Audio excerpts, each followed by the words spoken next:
Hi, everyone. Welcome to Mind Matters. I'm Harrison Cayley. Joining me are Ilan Martin and Corey Schenk. Hello, everybody. Hi, everyone. Today, we are going to return to Ponerology to discuss one of its early chapters. Looking back on this chapter, I recall the first time I read it, 10 years ago or something like that, more than 10 years ago. And I realized, how much I didn't really understand it the first time I read it. And I think that's probably the experience most people had reading this book because it's pretty dense and hard to read. But I found that, over the years of actually reading more extensively and learning more things, going back to it, I find that there's a lot in there that I didn't actually know was in there at the time. Some of the sentences and ideas might have stuck in my head so that when I, encountered them again in another form, it kind of rung a bell and, made a connection. But it was particularly in the last couple of years of listening to Jordan Peterson that a lot of the ideas are kind of coming together or have come together. So we're going to be looking at some of the sections from Chapter 2, which Lobachevsky calls some indispensable concepts, where he kind of gives the required background for making sense of everything that comes after this. So, everyone listening to this probably knows, if you've been listening to the show before, of course, his main question is to explain pathological social structures like was encountered in the Soviet Union and the various communist states at the time. And so as a psychologist, he basically is laying out, well, what are the things we need to understand in order to make sense of this? Primarily, he argues that we need to understand psychopathology and certain kind of concepts surrounding that haven't really been understood or studied. But there's kind of a wider background too, because if you're going to study, one way to put it is that if you're going to study like a disease state, in an individual, you kind of have to know a bit about the healthy individual, first of all, what's actually the way things kind of should work and why things work that way when they do. And then to be able to see how things go wrong, and then to be able to answer the question of why things go wrong. So one of the first points Lobachevsky makes in this chapter is that it really is the individual that is the unit of analysis and of observation. He gives like a short history of the short history of the kind of foundations of psychology and sociology, basically pointing out that it wasn't until relatively recently that there could be even a semi-adequate science of these kinds of things. Like Auguste Comte was the first sociologist, and he basically studied like the family unit. That was as small a unit as he went to. J.S. Mill kind of brought it back down to the individual, and then since then in psychology we study individuals, to know what's going on. And that is really where it has to start, and not just for understanding ponerology, but for a wide variety of things. And this is why Jordan Peterson often talks about this. In most of the talks he makes, he talks about the importance of understanding the individual, and about societies that kind of respect the individual and understand the importance of the individual and what that kind of means. So Lobachevsky gets into that too, and so that's where he starts. Like, what does it mean to understand the individual? And how will that then affect our analysis of like macrosocial phenomena? Well, to understand the individual, we need to understand basically psychology and physiology and where those two intersect. So he would call that maybe like biopsychology. And like today you have various kinds of neuroscience. And, if you look at the field of psychology, there's a heavy focus on the biology of what's going on. And that's where you get people like Adrian Raine, who does all kinds of work on the brain and on neuroscience, and then a guy like I always forget his name, the guy that wrote Behave. Corey, you know that guy, right? Robert Sapolsky. Yeah, correct? Sapolsky. Yeah. And of course, their approaches might be limited to a degree, but there's a lot to learn from that. And one of the points Lobachevsky makes is that it's you need to understand biology. You need to understand like basically the hardware that we've got, because that to a large degree, if not explains, it contributes to why humans behave the way they do and why they think the way they think, and the kind of deeper things like what he calls the instinctive substratum. So he basically argues that, and this would be a common approach today, maybe just in slightly different terminology, but that we have a long evolutionary history that has contributed to the, the bodies that we have, but also like the instincts that we have. We have a substrate of biology and like instinct and emotion, and all that kind of combines into basically behavior patterns that that affect the way we react and behave in all sorts of different situations. So, of course, there are going to be instincts and behaviors that we have in a social situation that will create the kind of social structures that we can see, whether from the kind of smallest level of analysis, so an individual in relation to their family members and just the people with which they interact, whether at work. And there will be a social structure at work and a social structure of like a group of friends or any kind of grouping, small grouping of human beings. And then from all of those individual interactions, those one-on-one interactions, and then those individuals and groups, you get a kind of superstructure that builds on top of that, which we call society. And one of the observations that he makes that, again, Peterson makes repeatedly, and that, it's only going back that I see that Lobachevsky made the same point, is that, he points out that you could call them, he doesn't use the word leftists, but that's the kind of word we'd use today, like the kind of the people on the left or the kind of socialist, communist, ideological types.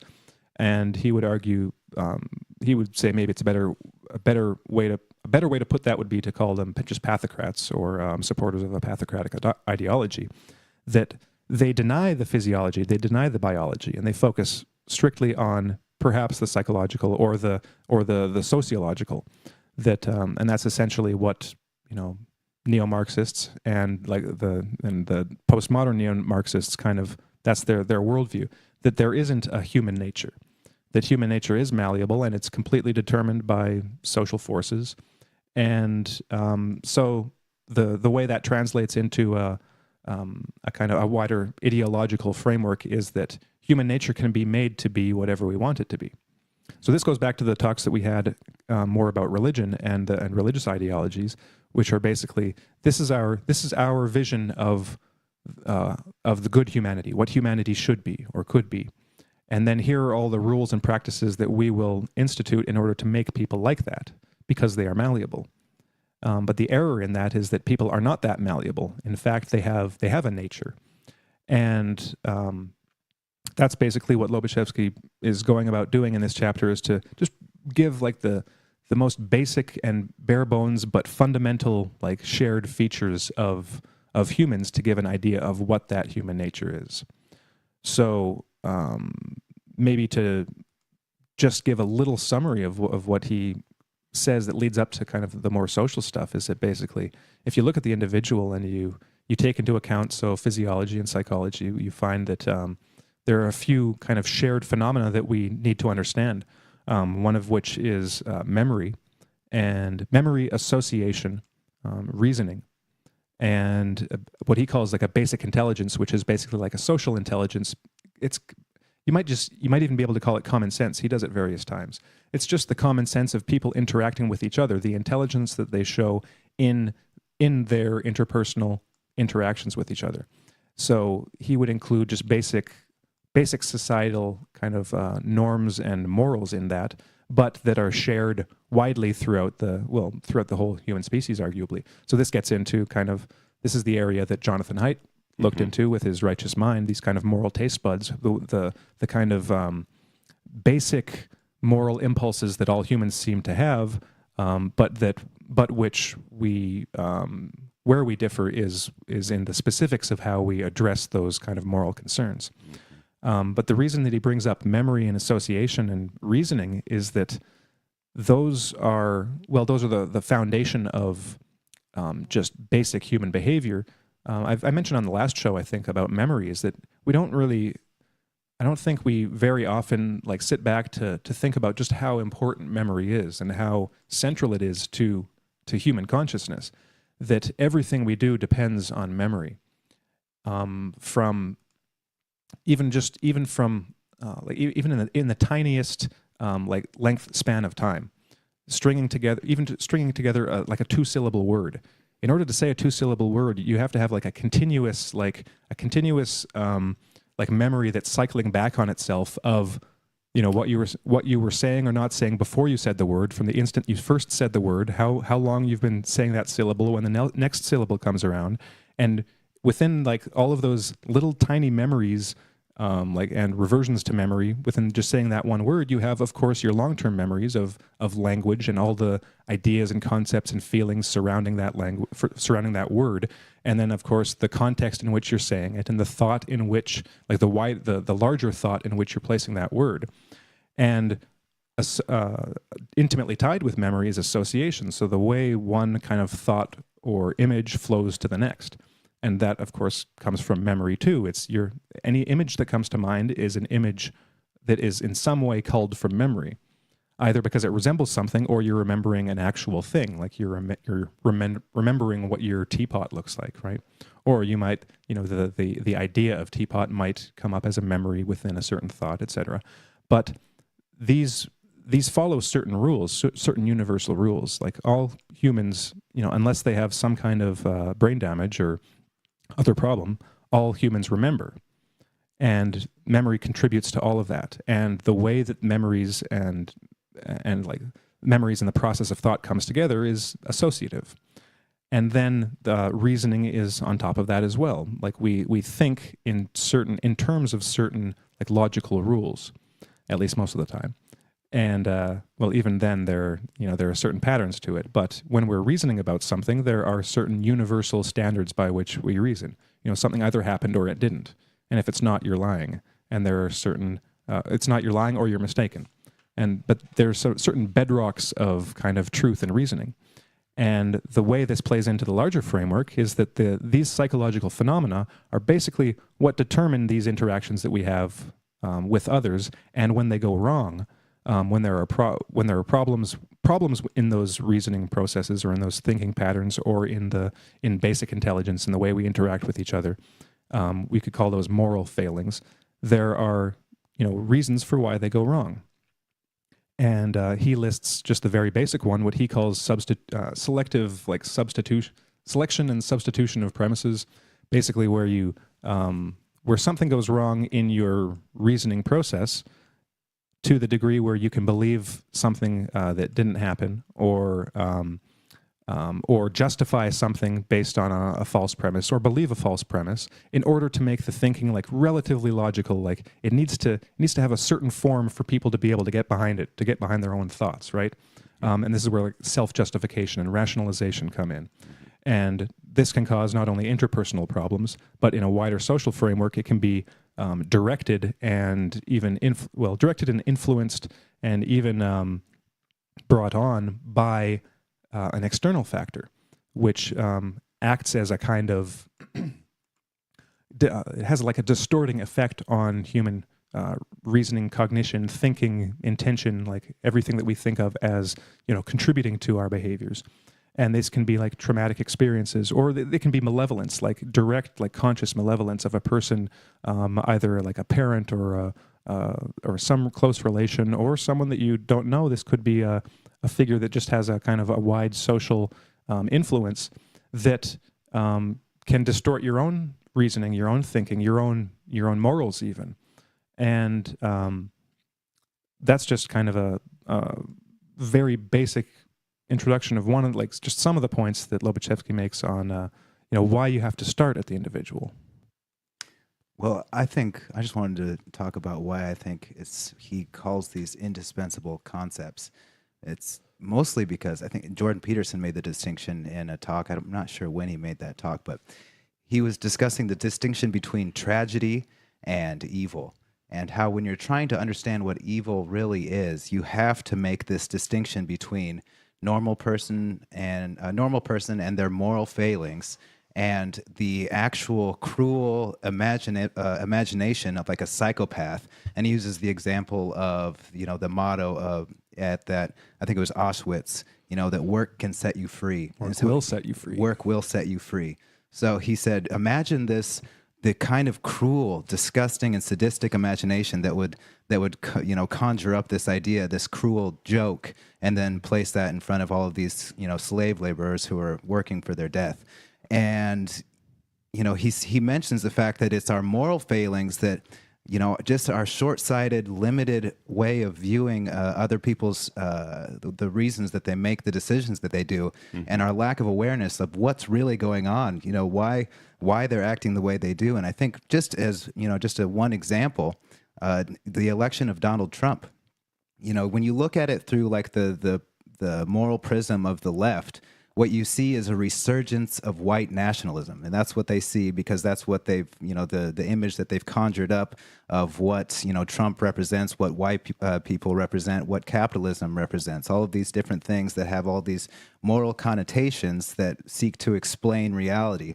Where in reality, what these people who voted for Trump, I've just been reading this really good book called Alienated America, and it's all about the reasons and the sociological reasons and psychological reasons that people put so much faith in Trump. And it's because he was talking to people who had lost communities. They weren't necessarily diehard conservatives, but they were people who had no civic culture whatsoever really to turn to. They were, in their neighborhoods, churches had disappeared, jobs had disappeared, families had disappeared.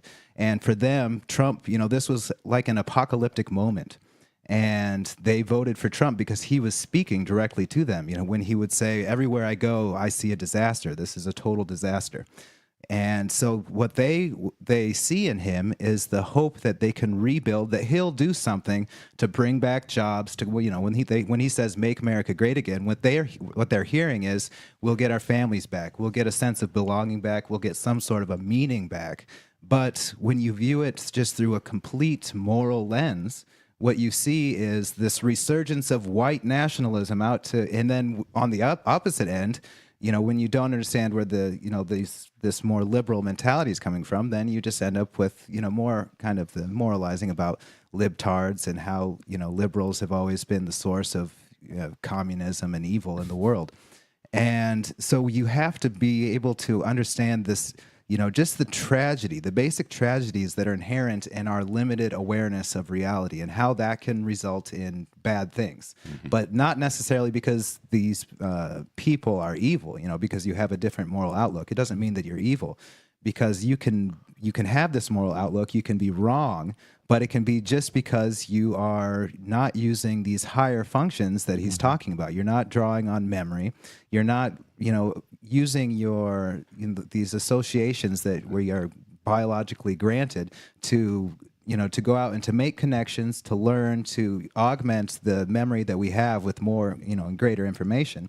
And it's just a kind of a fact of life that, that we're going to have conflicts and that there's going to be strife, but it's not necessarily this sense of, this total evil that he talks about as like the essential psychopath, the actual sadistic, mentality that would put on, a cruel joke on a slave laborer's camp just because it got the delight, because it was delighted at the suffering of other people. And as Jordan Peterson says, it's that extra suffering, it's that joy from suffering, it's that cruel imagination that you have to be able to distinguish from just the follies of the catastrophes that impact everyone in their life. So he would say earthquakes aren't evil, just some random fight or whatever isn't necessarily evil, and arguments, they're not evil. But what's really at stake here is being able to differentiate true evil from just tragedy.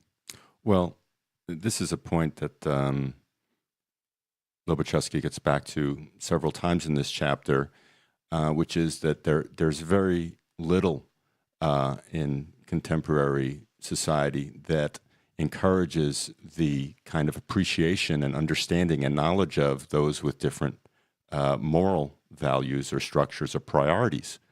So this is made for a very easy time for some who have entrenched themselves in a liberal or conservative camp to deny or diminish or subvert any of those qualities in the other side that is of value, where Lobaczewski would say that all of these leanings have value when they're constructive in a kind of full spectrum of what a society is capable of and what it consists of. So like you mentioned a few minutes before, Harrison, we have Jonathan Haidt's Righteous Mind, and this book that you just mentioned that you're reading, Corey. And I don't know if it's only because I've just become aware of these recent studies, or just the fact that they haven't been around, and that we're just now coming to a new understanding. But it seems like this very understanding of why we should value the other side, so to say, is so important, and kind of develop a objective language for those deficiencies that each side has as well, not just their strengths, but where they tend to go wrong.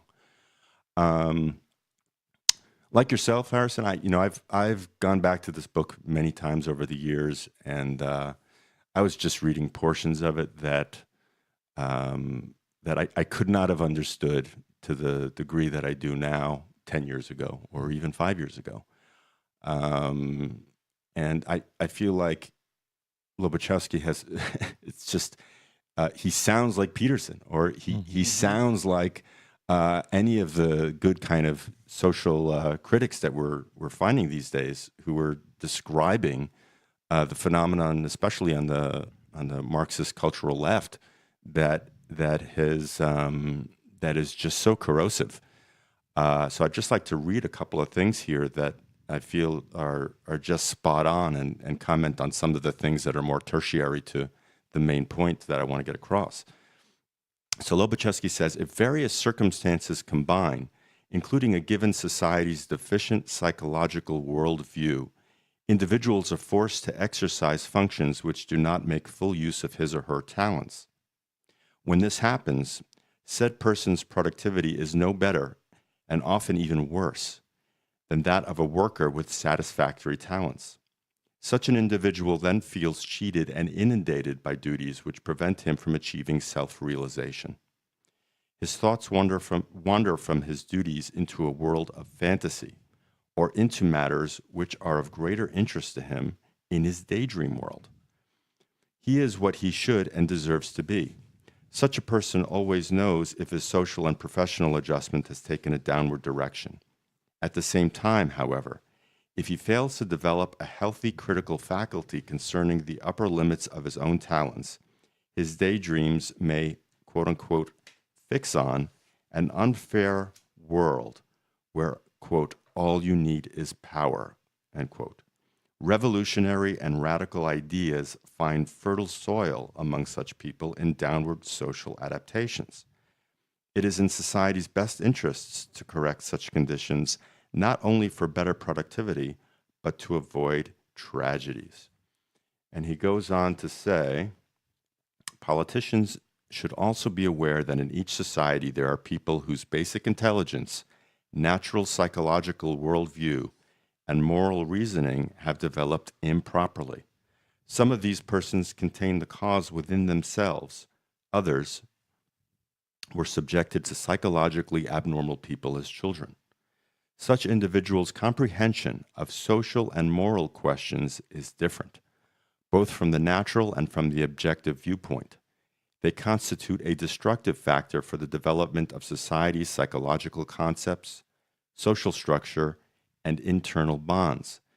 At the same time, such people easily interpenetrate the social structure with a ramified network of mutual pathological conspiracies, poorly connected to the main social structure. That gets to what you were saying about all of this kind of projection of the worst tendencies on the part of the right, kind of splashed across the whole spectrum of Trump supporters. These people and their networks participate in the genesis of that evil which spares no nation.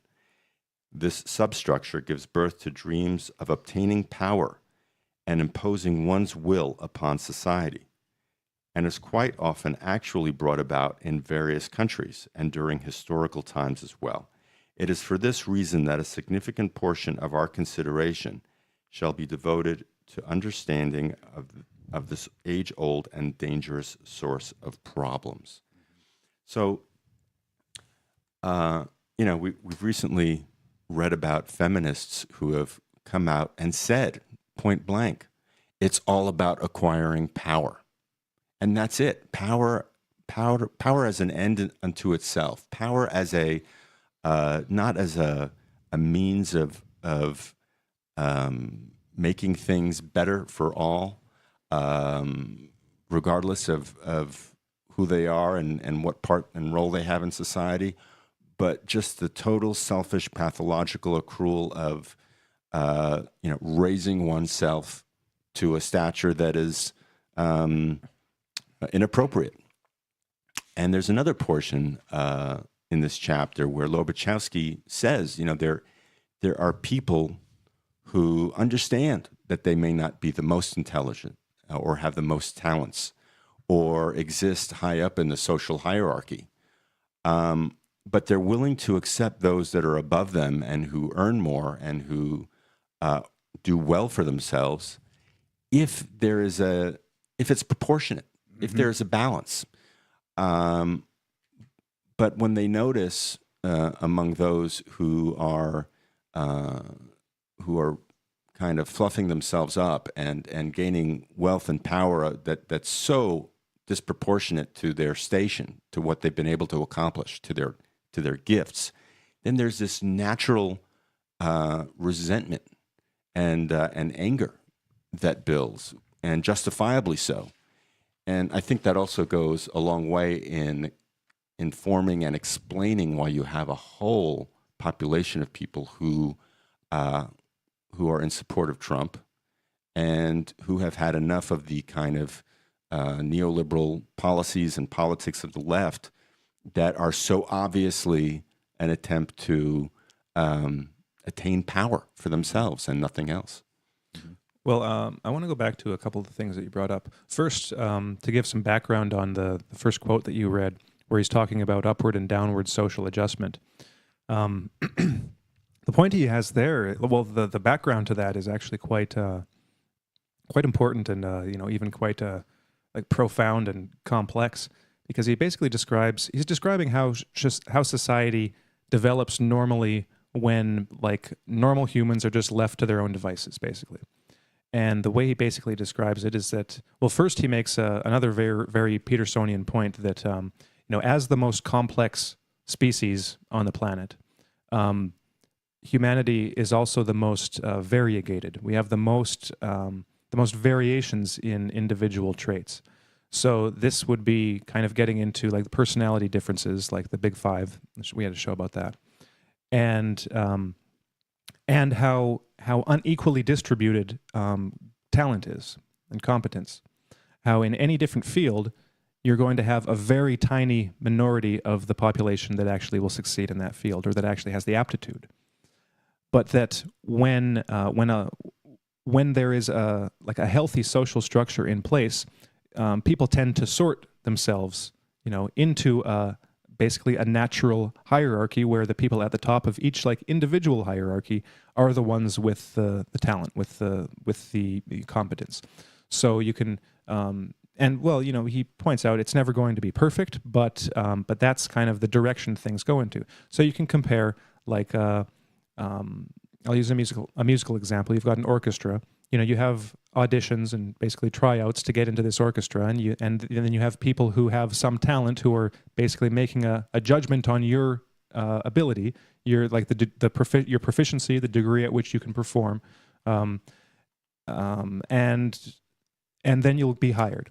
So you'll end up getting an orchestra with many talented people. Some will be more talented than others, and they might get like the opportunity to play the solos. And you might have, you've got second and third violins and things like that. But you're going to have a pretty good orchestra. If you've got, well, first of all, if you've got a pool from which to cull, so to pull people out. So you've got a bunch of potential candidates, and you pick the best ones. And some people just aren't very good musicians, even if they devote their lives to it. Like they really want to be a good guitar player or violinist or something, but they kind of just suck. And they'll never be at the level where they would be accepted, in an orchestra. Maybe they might if they really work hard, but some people probably not. Some people, no matter how hard they'll try, they just don't have any musical talent. But then if you change that that structure and you kind of introduce some like chaos into it, like let's say that the people doing the auditions themselves have no talent. They were put there like by maybe it was like a government appointment or something, so that you have a centralized government that controls every aspect of social life. Mm-hmm. So, some party leader has, a third cousin that wants a position, and they're like, oh, well, we'll put you in charge of the music department in, X city. And so this person's like, okay, well, and so then they start hiring. First of all, they can't really tell who's more talented than others. They might have an idea, but they might themselves have political reasons, like, oh, well, who's going to give me the most bribes, the most money to get in. And so you introduce this like artificiality to the process, to the point where you'll get an orchestra composed of some people who can play, some who can't, some who just got in there because they were related to the person judging the auditions, some people who paid a lot of money to get in. Like, you get this mishmash of people who aren't competent, who aren't talented, and you get an orchestra that sucks, that can't play good music. And this applies, at every level. And in every kind of social institution, you have the more natural process where people sort themselves into a shape that works, and then people are in this first scenario, people are happy with that. So you've got people that go to watch the musicians who realize they themselves will never get that, have that talent, never get that position. They aren't jealous. They enjoy the other people's success because they get to enjoy it. At least that's one reason. Then you've got the second scenario where talent, people aren't properly placed based on their own characteristics. So the person, the guy in this situation who just got the position because he was a relative of some party leader, he is upwardly adjusted. Lobachevsky would say he is a talentless individual who has been raised to a position of authority and power, and he doesn't have the actual talent and ability to fulfill his functions in that role. So one of the points that Lobachevsky makes is that a person in this position, on some level, they know they're a fraud. They know they can't possibly produce or just do their job, and so they tend to become very like overbearing and like hysterical and like kind of a bit mad because they're in this position where they don't fit. It's like and that's an uncomfortable position for anyone. Like, because imagine yourself, it's kind of like you don't know how to swim and you're thrown in a swimming pool and you have to learn on the spot. Well, what if you can't learn? What if it's a situation in which, you actually require years of experience you're thrown in there and you have to pretend? And that initial lie, that lie to yourself and to everyone around you, it takes a toll mentally and emotionally. And he points out that people in these positions will tend to then be threatened by anyone who does have talent because they are competition. Their position is now in jeopardy because by virtue of their position, they will be getting certain advantages from that, because that is also the way that humanity kind of develops social structures. The people at top of the hierarchies get more privileges. They get more of a reward for their greater talent and their greater ability. So he doesn't want to give that up because he's getting more more perks than he would get otherwise. He wants to keep his position, even though he knows he's not good in that position. And so he will then sabotage other people within like his department or whatever kind of group he's in to keep that position. So you get this kind of really pathological structure. It is diseased. It's a diseased social structure that cannot function to the degree that it would if it was more evenly balanced based on competence. Mm-hmm. And on the other hand, you get people who have a lot of talent, who are stuck in these low-level positions doing like menial jobs that they are way overqualified for, and they themselves will also get resentful because they aren't, like the term he uses, they aren't in a position of like self-realization, self-actualization. Like, they aren't where they fit. There is more to them. They can contribute more to society, to their own lives, to their families' lives, to society at large. They would be doing more good in a position where they had more responsibility and more, perhaps, power. But they're stuck and they can't get up because the opportunities are blocked because of these kind of like artificial injections of this kind of like chaotic element, or maybe not even a chaotic element. It is really an orderly element. It's like I choose to put these people in these positions, based on my arbitrary rules, and that just totally messes up the natural process. So this is what creates the revolutionary situation. Lobachevsky proposes like a possible like test or measure that could be developed in order to kind of apply to societies in question to see kind of how ripe for revolution they are.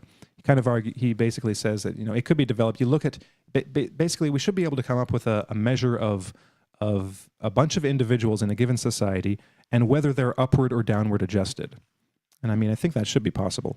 And then like the higher the number, then the more stable and the more stable the society is, and the lower the number, the more disorganized the social structure is, and the closer it will be to revolution. Because like in that quote that you read, Ilan, people in that position get resentful when they're downward adjusted. They get resentful.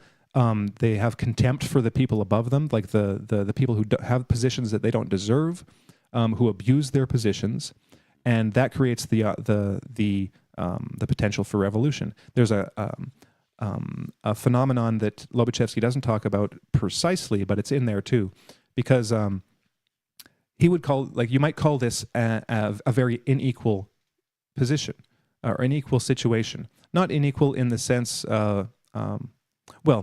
unequal just in the sense that all other things being equal, there would be more of a natural structure. There's an inequality in the sense that you have really like people who, like almost dispossessed people, but people who are under their station who really should have more, and you've got people who are above their station who have more than they should. And one of the findings that psychologists have found and sociologists is this is from a book that Peterson's recommended called, I think, Killing the Competition. And it's a study of monetary, like economic inequality. And basically the researchers have found that in places where economic inequality is the largest, the murder rate is the highest. So because the reason is that it's usually with young males, because young males are competing for position, competing for social status essentially.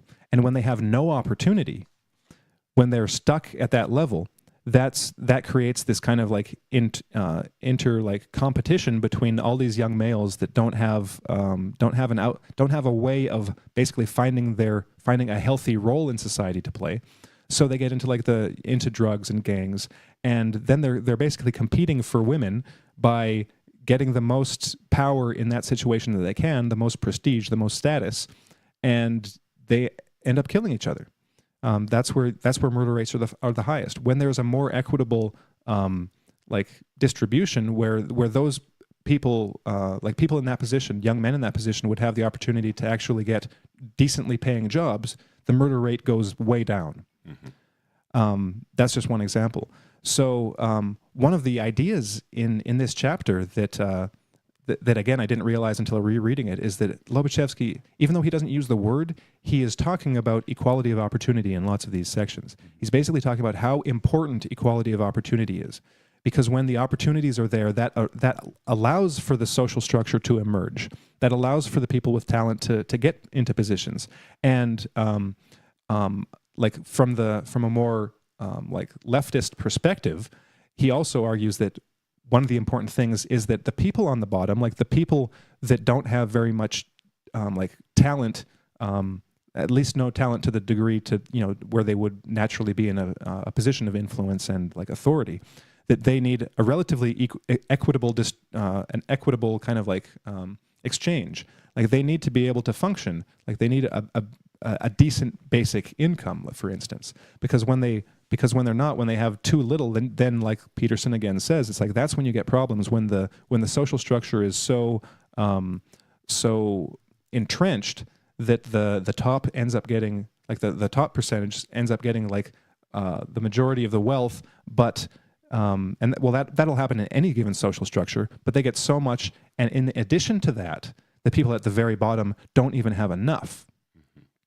That is also a very dangerous position to be in. But just to get back to what I said right before that, like Lobachevsky isn't saying that equality of outcome is a good thing. He'd totally agree with Peterson. He'd say that's horrible because he understands. Like earlier, he's talking. I'll read just a couple sentences where he's talking about this, and you can see the comparison with what Peterson says. It is a universal law of nature that the higher a given man, okay, no, I already said that. Profound psychological variegations may strike some as an injustice of nature, but they are her right and they have meaning. Nature's seeming injustice is, in fact, a great gift to humanity, enabling human societies to develop their complex structures and to be highly creative at both the individual and collective levels. Thanks to these variations, the societal structure implicit within can also develop. The fate of human societies depends upon the proper adjustment of individuals within this structure and upon the manner in which innate variations of talents are utilized. Our experience teaches us that psychological differences among people are the cause of misunderstandings and problems. We can overcome these problems only if we accept psychological differences as a law of nature and appreciate their creative value. This would also enable us to gain an objective comprehension of man and human societies. Unfortunately, it would also teach us that equality under the law is inequality under the law of nature.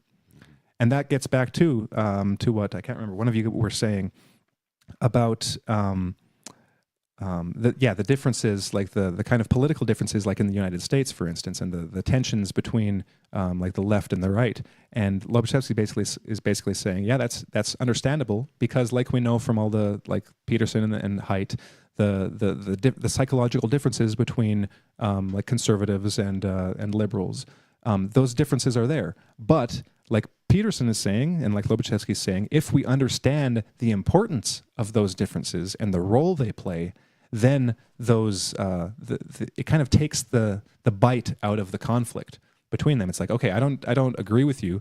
I can even put myself in your position and see your point. I don't agree, but like I said, I don't agree. But I can understand the role you're playing. In this situation, I think that you happen to be wrong. I know you think I'm wrong, and but there's probably going to be like some going back and forth between us, and basically just accepting that other people have different viewpoints, and sometimes they're right. Sometimes you're going to have the better position, sometimes they're going to have the better position. It'll depend on the context. If you can understand that, that can diffuse a lot of social tension. But unfortunately, like one of the many deficits in like Western culture is, I think, a lack of this kind of psychological knowledge. This is why, I think that we should probably have like, psychology classes like very early, like to be able to teach stuff like Haidt's, like about this sort of thing. But the one other thing that I wanted to talk about, we're gonna have to get that fixed somehow. The other thing in that quote that I wanted to respond to, it was the bit about pathological ramified networks that spring up in groups, and then you brought up the you referenced what Corey was saying about like the kind of reaction on the left to Trump, but I'm not sure. Maybe I just didn't understand the connection you were making, because what I understood from that is that he's basically saying that within a given society, you will get essentially like well, on one level, mafias.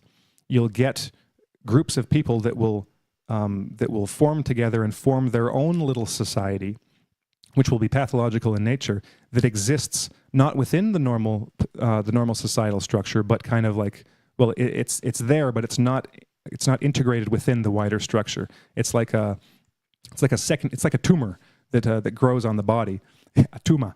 It's not.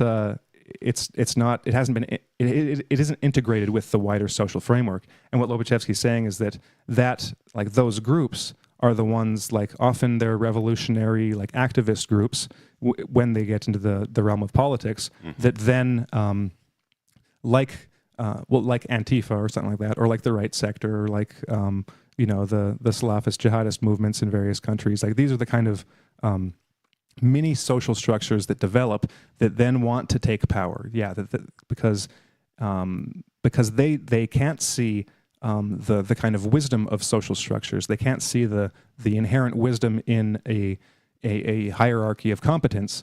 They look at a normal society and they see only oppression and like they see people on the top, and just the very thought of people on the top to them is reprehensible. But the reason that this is going on, according to Lobachevsky, is that because people like this actually, usually, at least the motivators of these movements, have something wrong with their like their brains, essentially, with their minds.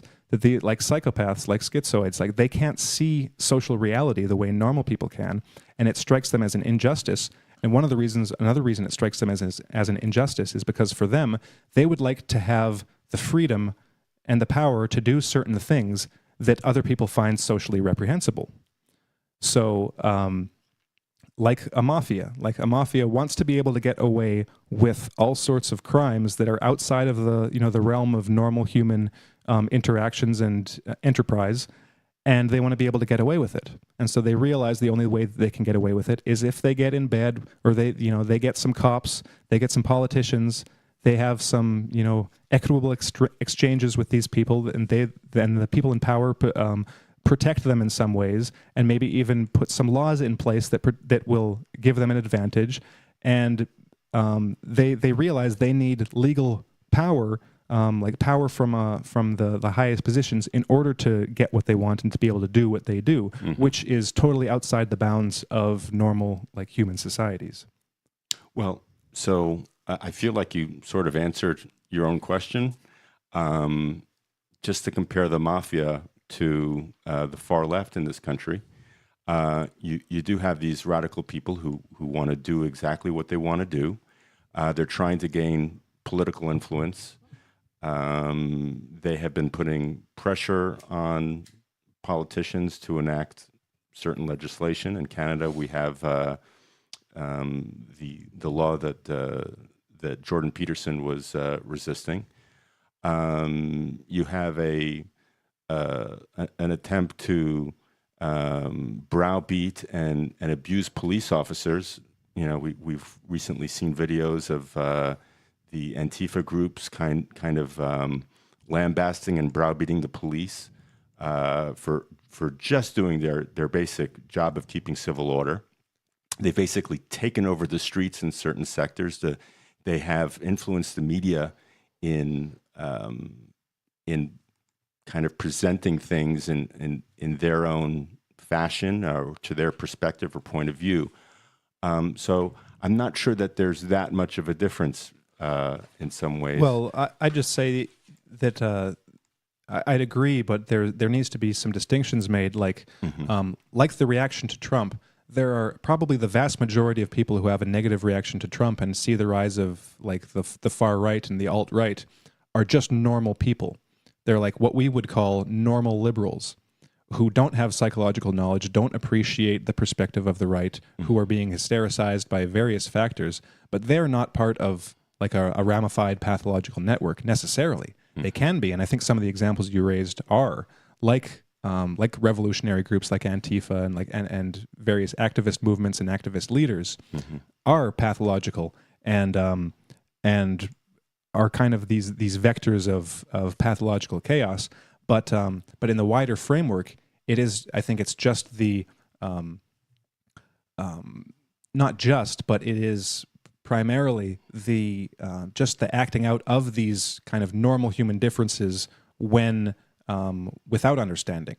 It's like there's some I think there's just some distinctions to be made as opposed to just saying that because there's the implication in what you said. I think that all of these like people with a violent reaction to Trump are part of like a ramified pathological network, and I just don't think that's the case. There are plenty of normal people who are like rabidly anti-Trump. Oh, absolutely. I have friends who I've known for many years who have surprised me in their responses to Trump, who I would consider to be very normal and in many ways psychologically healthy. So I didn't mean to suggest the entire left, liberal wing of American citizens are reacting in this way. However,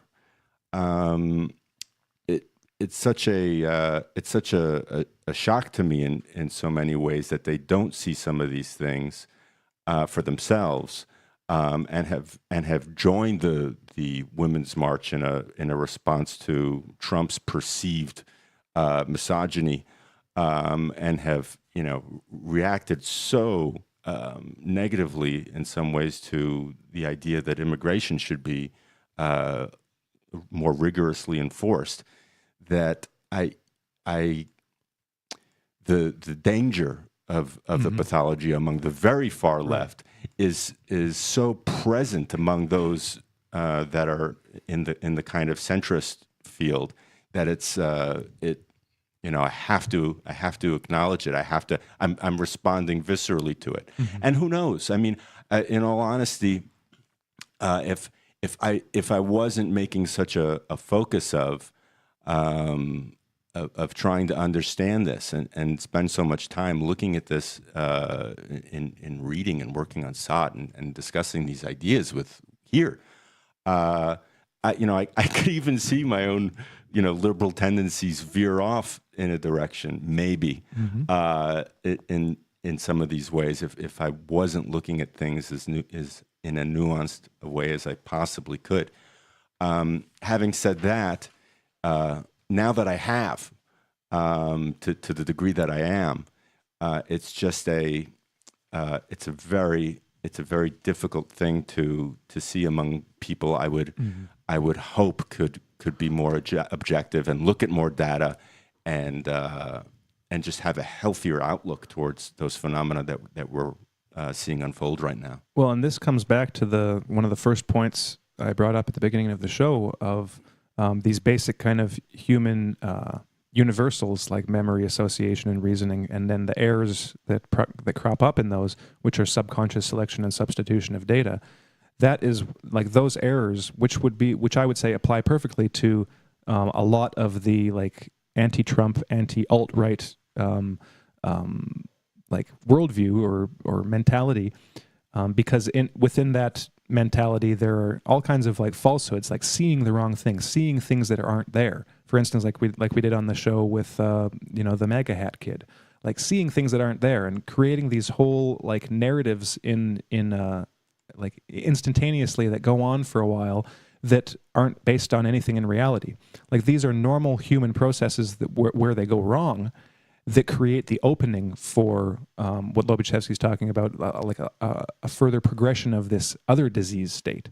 It is normal human failings in reasoning and moral reasoning that create the opening for, like in this case, it would be the far left to capitalize on that like hysteria, to then take things. And that's usually how revolutionary movements work. It's like a society becomes hystericized. They are seeing things in the wrong terms. They're not seeing reality as it is. They've got all kinds of illusions about what's going on and strong emotions about it, which then gets exploited and manipulated and used for a small group within that to then take power. And like that's what we're seeing. That's what we saw in Ukraine, with the right sector and the far right in the Ukraine. Ironically, the biggest, most successful far right movement on the planet today, and yet you don't hear anything about it in the in the Western news because Russia. But yeah. So I just wanted to go back to what you guys were discussing. There's a couple ideas that you brought up, Harrison, and yourself too, Ilan, concerning the ideologies that kind of color and taint the left and the right side of the political spectrum. And I just wanted to read a quote. I think you touched on it, Ilan, but I wanted to reread it. Lobachevsky writes that the quality and richness of concepts and terminology mastered by an individual and society, as well as the degree to which they approximate an objective worldview, condition the development of our moral and social attitudes. And when you look at the some of the basic assumptions that just are flowing in an undercurrent beneath, the left especially, but also the right. These basic assumptions about human nature. On the left, you have these, Marxist, postmodern view of human nature, that there isn't really a human nature, that I can do whatever I want, and that, if there's any inequality at all in the world, then it's because of some evil, tribal leader who tricked everybody into giving up their food for, so that he could have all of their food. This very bleached view of human reality and of human nature that would make it almost impossible for somebody who accepts those assumptions as fact to understand the actual nuances that are inherent in living in any human society. Harrison, you disentangled and discussed the Lobachevsky's view of human society, especially like the adjustment and the drives, the aims that normal people have, and how they're not represented in the left discourse today, not in any real meaningful way, and not on the right either. I mean, it's a little bit more in the centrist, center right, with Jordan Peterson especially, with him coming out and really just giving a more of a common sense, human-centric, individual-centric way of viewing reality. And it's not that it's just a problem in the universities, but as we see, as Lobachevsky writes, these condition the development of society's moral and social attitudes. They determine the kind of policies that we take, the kind of policies that we implement, the kinds of things we allow corporations, governments to get away with. And right now I'm thinking specifically on the right, the idea that the free market will just sort itself out and that everything will just work fine as if you let corporations do whatever they want without any intervention whatsoever, that any form of intervention is some sort of a sin, has been, I'd imagine that has a large part to play in the mess that we're in right now.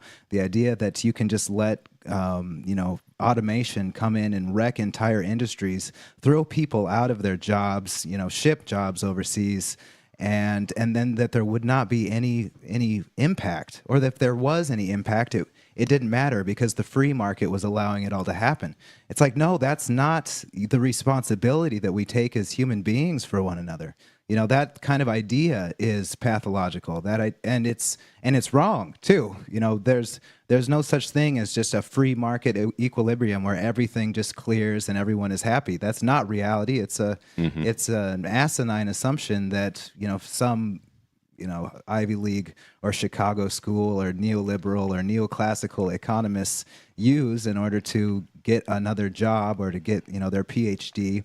And I'm not enough to don't want to get into that too far, but just to say that these assumptions impact the policies, they impact society, and they condition our moral attitudes in general, so that not once you accept these basic lies, essentially, it makes it just almost impossible to have even the basic conversation that needs to be had, where you could say, okay, so we have the left, you think this, we on the right, we don't agree, but we can at least respect one another because we're in the same country.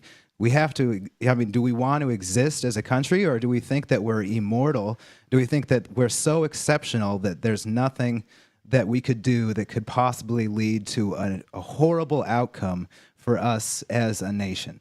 There's that, to me, just agreeing, just having this basic respect for human nature, for the human instinct, is, I think, one of the biggest takeaways you get from this chapter, is this idea of, oh yeah, that is pretty much what human nature looks like, isn't it?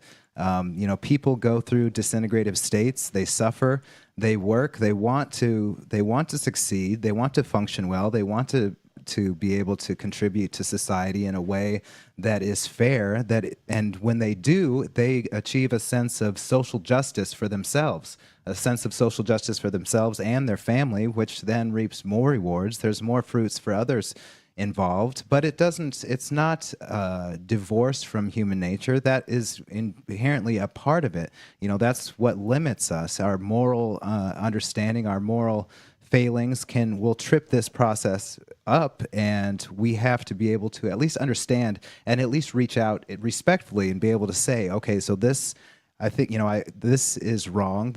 We need to get an objective understanding of what's going on, because we have brains, so we can think, and we can use our brains to make, actual good decisions for the best, with a sense of goodwill, and we don't have to succumb to the rancor and resentment of these, these ideologies, all of these moralisms. We can, we can just start from a sense of learning. Well, I'm really glad you brought up the free market, Corey, because one of the things I had noticed recently in reading of a proponent of the free market was just pretty much what you're saying, is how much lack there is in understanding of the pathological element that completely negates any kind of well-functioning of a so-called free market. And that's of course one of Lobachevsky's main points, right? It's that if you're not taking into account the individual's relative state of psychological health and the percentage of individuals in a given society that will never be healthy by virtue of their wiring, essential psychopaths, and the influence that they have.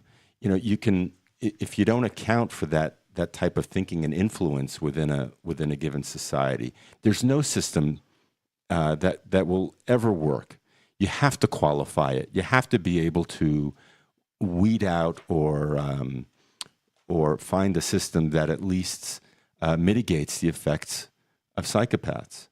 And just on that note, I recall I have a relative who was who got a wonderful job in a high-end corporation where he was able to, he was told he'd be able to exercise his talents, and he found out that there was a hefty little bit of corruption going on.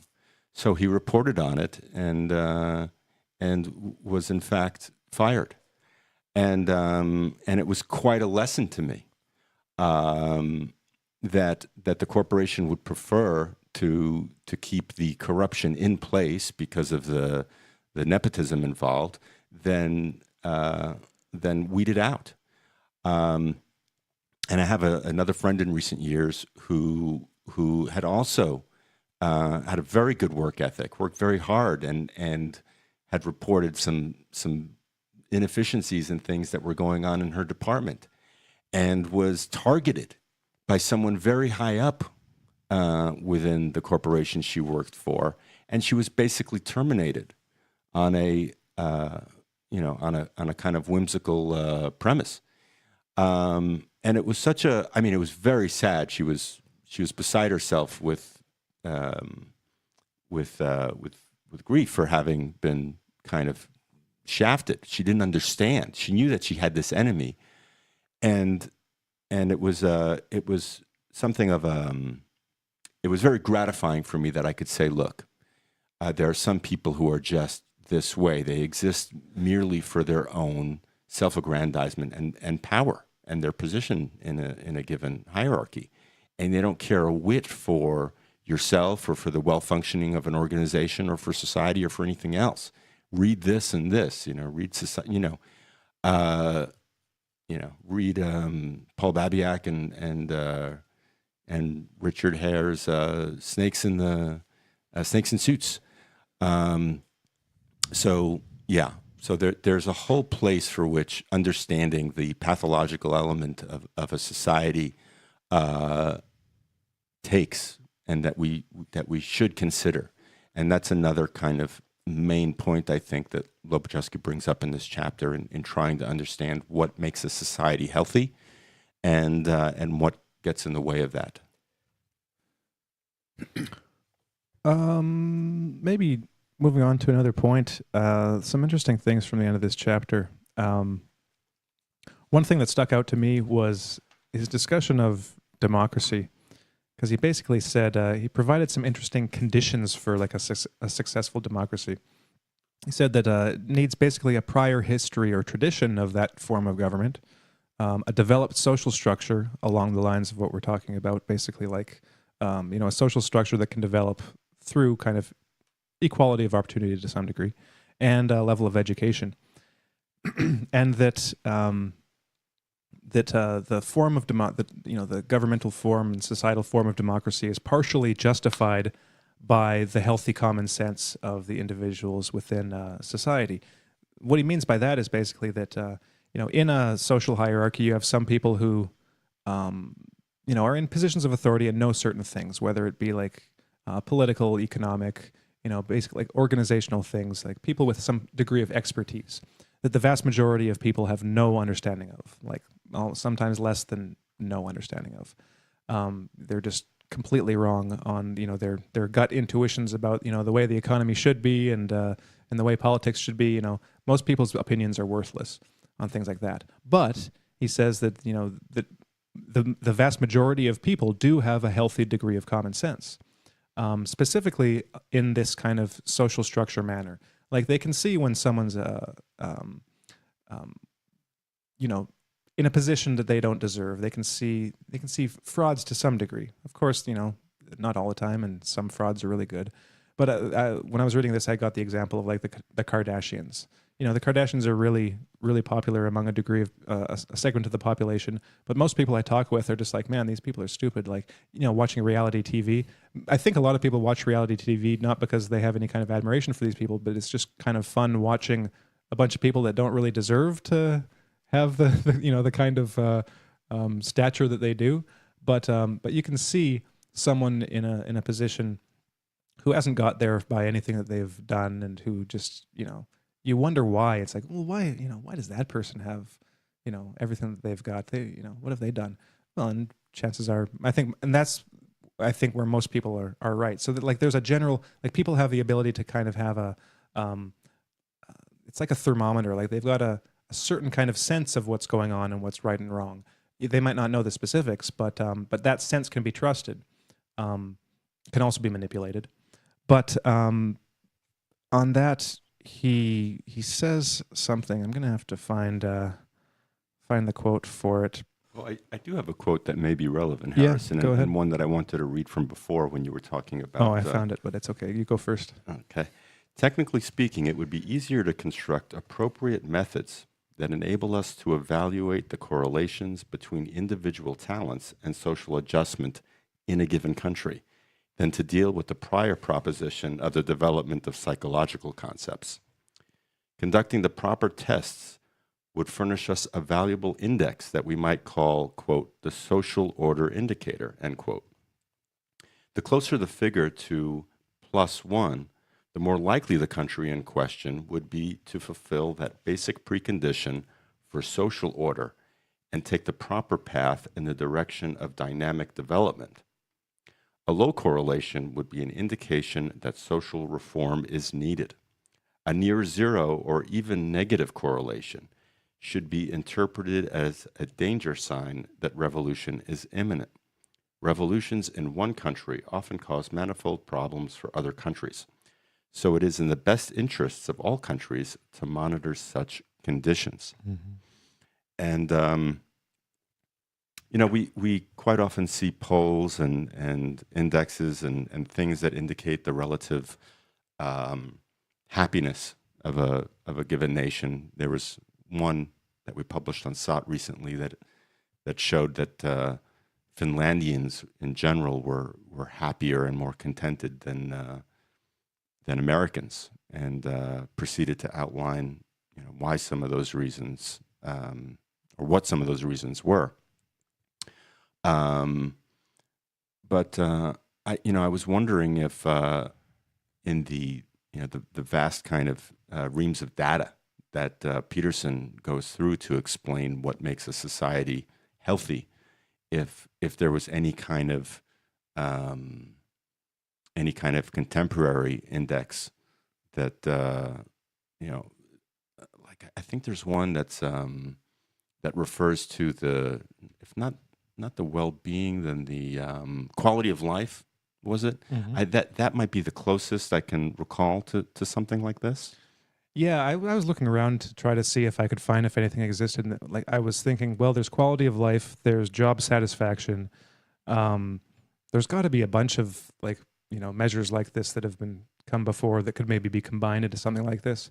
But then I actually did some searching and so I looked at job satisfaction and like throughout the world, job satisfaction seems to be like relatively the same, like no matter what continent you are. So you'd like, and that's the only thing I could find was by continent. So you'd probably have to get into like country and even like county level like analyses of things like this, because for the most part it was like something like 70% job satisfaction, like everywhere. Like how happy are you with your job and how and well, there are various measures of things that they ask, but the vast majority of people were fine with their jobs, fine with how much they made, fine with their boss. I couldn't, I didn't really find the smoking gun that I was looking for to see what stuck out. Yeah, that's really interesting because that just kind of flies in the face of the idea that people follow the markets or whatever. Like you're just going to get up and go get a job. If all the jobs leave your town, you're going to move to the next city to get a job. It's like, no, people basically just will settle with what's there, and everyone kind of likes their job basically the same. And pretty much no matter what you're doing, you're not tied. Like your identity isn't tied up in your job necessarily for most people. Mm-hmm. Well, I found that quote I wanted to read because he's talking about democracy. He says that these facts partially justify the idea of democracy, especially if a particular country has, like I said, historically had such a tradition, the social structure is well developed, and the level of education is adequate. Nevertheless, they do not represent psychological data sufficient to raise democracy to the level of a moral criterion in politics. A democracy composed of individuals of inadequate psychological knowledge can only devolve. So, especially in the West, there's this idea of democracy as the be-all, end-all of societal forms, and that every country should be a democracy. And if a country isn't a democracy, well, we should make it a democracy because everything will work out. Well, it doesn't work out, and there are reasons for that. Like, for instance, like he says, like a lot of countries that aren't democracies don't have a history of democracy, and don't have a very developed social structure, and don't have a high level of education. Like those are all kind of prerequisites for democracy. That's so that's another point that that Lobachevsky makes repeatedly, like in various sections, is the like the need for an evolutionary as opposed to revolutionary means of societal development. So Peterson talks about this. Putin talks about this. That it can only cause harm to make grand changes to a social structure, to a government structure, if there isn't already, if it's not just a natural development of what's going on. Like you have to like insert reforms piece by piece and bit by bit to get something new. You can't just tear something down and replace it with some new structure that usually in the vast majority of cases just results in a nightmare.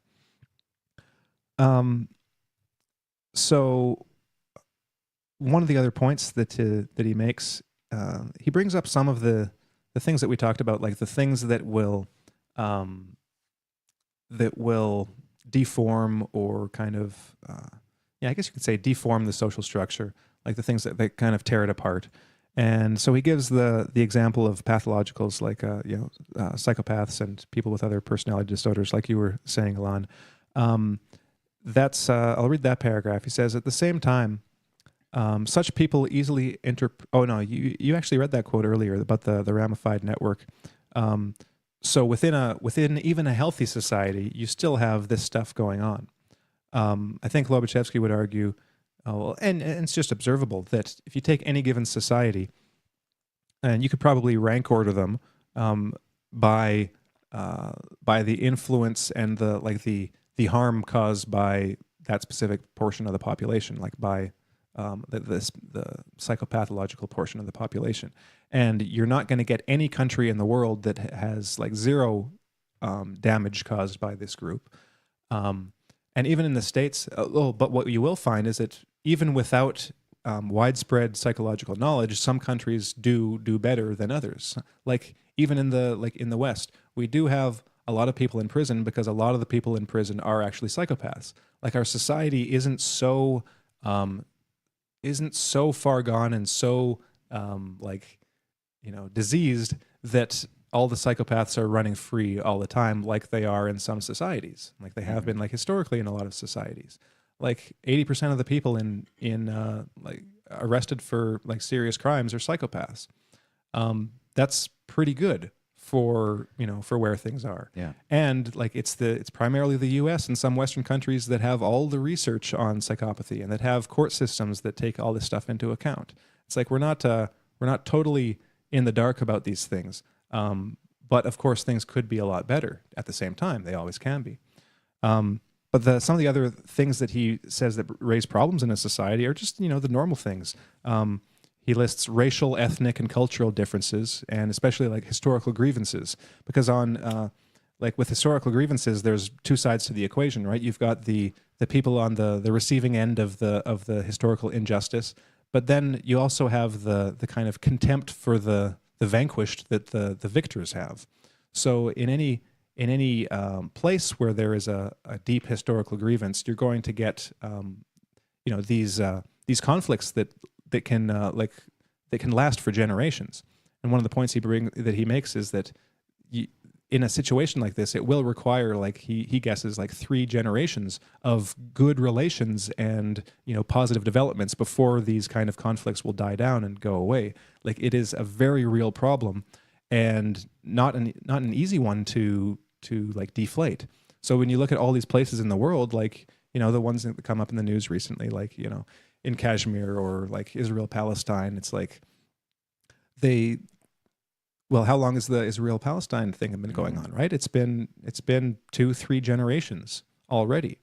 And you could predict that if there ever were a successfully implemented peace plan or whatever, which is unlikely, it would still, the lingering resentments and contempt on both sides would be around for a long time.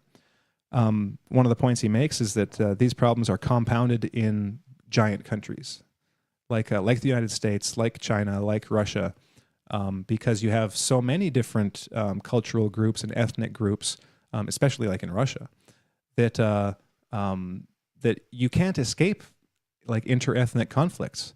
Like it's nice to imagine like this multicultural utopia where everyone just gets along, but that's not really the way it works in practice. Imagine all the people. Not gonna happen. And that another problem with like giant countries is because they're so big and like the center, the ruling like party is so geographically far away from the majority of the people. There's this disconnect that happens, and you it's like the problem with an empire. The empire has to rule, the center has to rule through primarily like government regulations, and then those regulations can be so divorced from the actual realities of like any individual county that that just causes resentment. So he actually argues for more of a decentralized like system of government for giant countries, like autonomous regions that have like a large degree of autonomy. And like, so I was thinking about this in terms of Russia because that's kind of the direction that Russia was going in the 90s, giving up a lot of autonomy to the regions in Russia. But that in itself had a lot of problems because in Russia in the 90s was completely lawless because the government was, just a joke. And it was like basically no government. It was a group of like criminal oligarchs who ran the country, and Yeltsin was basically just a puppet, and not a very good one at that. So when Putin came in, and he actually has re-centralized power in Russia, so taken away a lot of the autonomy that the regions had. So like appointing region heads, region governors, as opposed to like having local elections, and that seems to have so there are two sides to that kind of policy. That seems to have had some. One of the positives has been the reestablishment of the rule of law in the country, but like I think Lobachevsky would argue, and like another guy like even though he's American, Gordon Hahn, basically argue, well, it's going to come to the time where they're only problems can result if all these regions aren't given a bit more autonomy. Because like Chechnya, for example, has a lot of autonomy, partially as a result of the end of the Chechen War, where it's like, okay, now Russia has to basically give some special treatment to the region in order to keep them kind of in line, to make them feel as a part of Russia, and that has been like successful. But now you have all these other regions that are like, well, why is Chechnya getting all these perks? Why can't we get them too? So there are still in Russian society, there are these lingering kind of resentments, and a lot of like the regional heads are totally corrupt, and like it is for a massive country, it is a massive problem too. So, and I have no idea how what all the right things to do would be, but just to point that out. And that another one of these problems, in addition to these racial, ethnic, and cultural differences. Oh, he does list like religious and moral differences, but he says that's actually kind of lower on the list. For the most part, the problems posed by just religious or moral differences are kind of secondary to like the ethnic and cultural differences. Where religion can become a problem, he says, is basically when there is the introduction of a religious ideology of like supremacy, like we discussed in our shows on like Salafi jihadism and Talmudic Judaism, but for the most part, people just get along, and you can see that like people were getting along relatively well in Iraq and in Syria, before the ethnic tensions were like basically weaponized and disaster resulted from that. And one of these other problems is that when you have any of these, like in a country that isn't like more homogenous, like Japan, when you have different ethnic groups, and I've read this too in relation to Russia, where you have some regions with like 4 or 5 different ethnic groups, and like they all identify with their ethnic group. They want to, like, sometimes it's a minority, sometimes it's a majority. But they want to be equally represented in power, or they want complete power. But when you have these kind of cliques that develop in these, and let's say that a minority group in one multi-ethnic country or region has the majority of like political power, what they then tend to do is to put their own people in other positions. By virtue, it's basically affirmative action. They put people into positions based on being part of their ethnic group. And that results in this kind of cronyism and nepotism that results also in this kind of upward adjustment, where people are put into positions of power for which they aren't talented enough. And it's the same thing that's going on in Venezuela too. Like in Venezuela, a lot of the people that have like after the revolution, a lot of people were put into positions of influence because they were part of the revolution, not necessarily because they were any good at what they were supposed to be doing. So I think that has contributed to a large degree to just the societal situation in Venezuela. Regardless of questions of like the result of sanctions and external intervention and manipulations and things like that. Like just from a societal point of view, when you have like it basically is identity politics to a degree. Identity politics, cronyism, nepotism. Results in bad things when you don't just let people sort themselves according to their own talents. When you have any kind of extraneous category that you put on top of that, it's just a disaster. It could be a small disaster or a large disaster, but any way you look at it, it's not a good thing. So to come back to the free market, I think there is a true principle behind the idea of a free market. It's like when you let people just do their own thing, they tend to sort each other out, themselves out into a structure that at least functions and can function relatively well. When it gets turned into like a specific like economic ideology and like to the exclusion of all else, of course that'll be a problem. But the principle is I think at least sound. Is like when you let people just make like if you zero in on the economic decisions people make, it's like if you just let them kind of do their own thing for the most part, you always have to take into account other factors in extreme cases, but for the most part, people will make decisions, and some people will get rich, some won't get as rich, but it tends to stabilize. And I think it's been like that for all history. There's like specifically in the United States, like things have really kind of taken off in the last 15, 20 years, where the inequality is basically getting larger. At the same time, there's always been, let's say, like a level of poverty, relative poverty, right? Because poverty in other countries is different from poverty in the U.S. It's like poverty is it's measured relatively, usually. Like if you're just in the bottom 10%, you might be considered to be in poverty. But in a lot of Western countries, even if there's a large degree of inequality, the people in poverty still have more than like the people in poverty in another nation. So you can have an extremely inequitable distribution of wealth and of money, and still have the people on the bottom being relatively well off.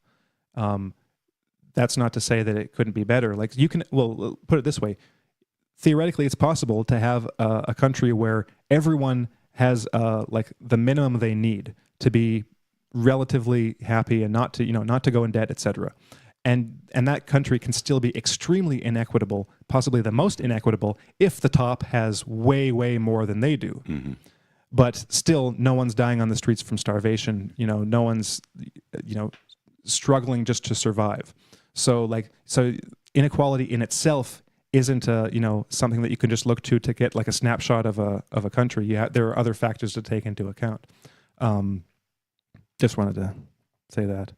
Yeah, I think that's really useful. You'd have to look at basically that country's, like we had been talking about, their psychological and kind of moral awareness and knowledge. Because obviously, like, you can have a condition where someone is relatively well off, they live a great life, but due to just lack of proper self-rearing, lack of taking care of themselves, they just lack a sense of responsibility. They just do drugs. They're just a total wreck, and then they blame everything on the economy, or they blame everything on a political party. And they're looking for a savior. And you can have a large number of people like that if it becomes kind of this cultural force, and it's spread through, movies, films, books, just ideas, just this general lack of backbone, which, we discussed on previous shows, can only be corrected by proper self-rearing, by, sucking it up. That's basically the only way to get around it, is you just suck it up, you get things done, and you stop whining like a little baby. Nobody's going to come save you. Nobody cares. Get it together, or don't. Or just, go extinct in your own, go spiritually extinct. That's fine. Well, I wanted to, so on that note, Corey, I was thinking about the left and wanted to come back to that quote. If various circumstances combine, including a given society's deficient psychological worldview, individuals are forced to exercise functions which do not make full use of his or her talents. When this happens, said person's productivity is no better, and often even worse, than that of a worker with satisfactory talents. So certainly we see that this kind of dissatisfaction on the part of the right, who in many cases are just looking for jobs and economic opportunity on a basic level, especially in the breadbasket in the Midwest, where populations found Trump's message so appealing. Is it a problem, you think, on the part of the left? Well, they're not sucking it up. When I read that passage, the first thing I thought was, the stereotypical Starbucks barista with like 3 PhDs.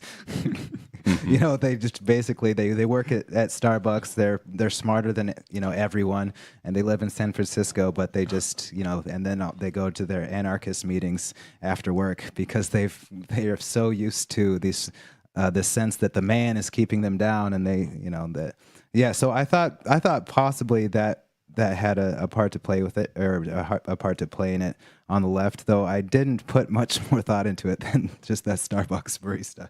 See, I'm wondering what there is in the form of deficiency, and maybe it's only what Peterson talks about in terms of cleaning your room. Well, and it's also these big cities, I think, are more likely to to sway over to the far left. big cities with people who make more living or make more money. Maybe it's more expensive to be there, but a lot of them probably make more money. And to them, it's something that you're entitled to. It's something that you're used to. Everything is fine. I don't have anything.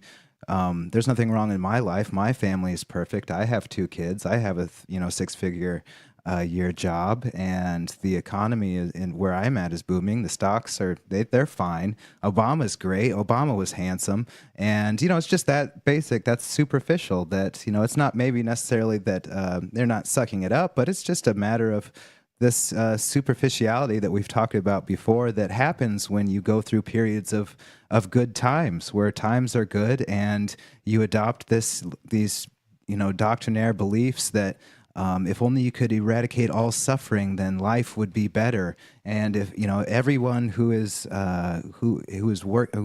owns a business is exploiting their workers, and exploitation is bad, and all of these very simplistic notions about reality that they don't stack. You can't really logically understand the world better with them. You just have to smash them onto the world, make everything fit into these pre-existing ideological categories. And when times are simple, that's relatively easy to do, because you don't necessarily, it's not like your life depends on knowing what's actually happening or knowing objective reality. So you can get away with sliding away from reality and engaging in all of these different ways of rationalizing, this or that situation, and then in the end, though, that just ends up with bad times. Times get worse. Then people have to actually apply their minds to figure out what's going on, to learn the truth, to engage in lifelong pursuits of understanding what's going on, and not just an evening of searching on Google for Marxist literature, but guys that go through their whole lives to discover, to learn the complexities and understand the meaning, I guess, of life. Well, on that note, I want to read one final thing to close out the show. So before I do that, I'll say thanks for tuning in, and we'll be back next week with hopefully with special video graphic awesomeness. We'll see, and we'll announce all that next week. But to close out, here's the last couple paragraphs from this chapter. If societies and their wise people are able to accept an objective understanding of social and socio-pathological phenomena, overcoming the emotionalism and egotism of the natural worldview for this purpose, they shall find a means of action based on an understanding of the essence of phenomena. It will then become evident that a proper vaccine or treatment can be found for each of the diseases scourging the earth in the form of major or minor social epidemics. Just as a sailor possessing an accurate nautical map enjoys greater freedom of course selection and maneuvering amid islands and bays, a person endowed with a better comprehension of self, other people, and the complex interdependencies of social life becomes more independent of the various circumstances of life and better able to overcome situations which are difficult to understand. At the same time, such improved knowledge makes an individual more liable to accept his duties towards society and to subordinate himself to the discipline which arises as a corollary. Better informed societies also achieve internal order and criteria for collective efforts. This book is dedicated to reinforcing this knowledge by means of a naturalistic understanding of phenomena, something heretofore comprehended only by means of excessively moralistic categories of the natural worldview. Such a system would be better than any of its predecessors. Building it is possible and necessary, not just some vague futuristic vision. After all, a whole series of countries is now dominated, this is in the 80s, by conditions which have destroyed the structural forms worked out by history and replaced them with social systems inimical to creative functioning, systems which can only survive by means of force. We are thus confronted with a great construction project demanding wide-ranging and well-organized work. The earlier we undertake the job, the more time we will have to carry it out. Thanks everyone for tuning in, and we'll see you next week. Bye, everybody. Take care.